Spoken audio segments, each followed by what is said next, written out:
وطا جوش عاد بوريسة وطا بوريسة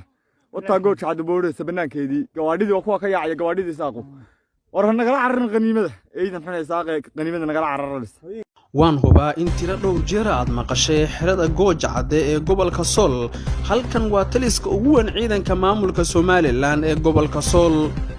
aan ku xasuusiyo waa halka laga soo abaabulo dagaalka lagu wajaho magaalada Laascaanood isla markaana lagu gumaaday shacab badan oo waxba galabsan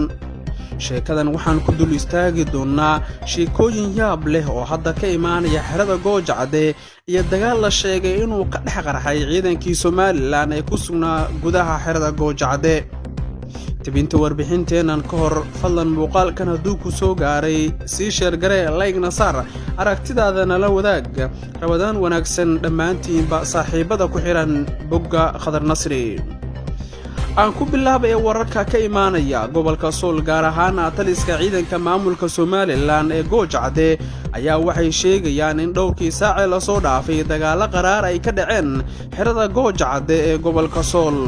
ila wareedyo muhiim ah oo xogtan ila wadaagay ayaa waxay sheegeen in ciidamadii Soomaaliland ee ku sugnaa gudaha xerada gooja cadde khilaaf xoogan uu soo kala dhex galay halkaasna uu ka qarxay dagaal qaatay ku dhawaad 30 daqiiqo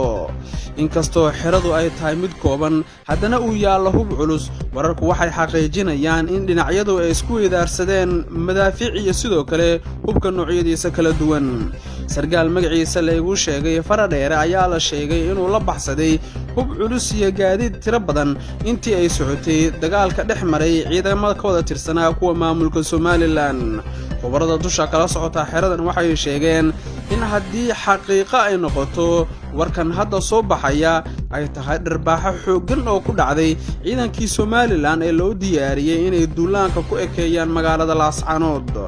hal mar waxaan maqlay dhawaqa hub culus iyo daryanka madaafiic rasaas ayaa dheer meelaha qaarna dab xoogan ayaa ka kacay oo uura ayaa cirka isku shareertay ayuu yiri qof ka mid ah dadka deegaanka oo sababa amni aan u qariyo magaciisa iyo codkiisa intaba xoguhu waxay intaa ku darayaan in ciidamo ka tirsan kuwa Soomaaliland oo markaasi ka baxsaday xeradaasi ay hadda joogaan meel aan sidaa uga sii fogeyn aaga deegaanka ooga halkaas oo la aaminsan yahay inay ciidamada Soomaaliland labadii toddobaad ee la soo dhaafay aad iskugu urursanayeen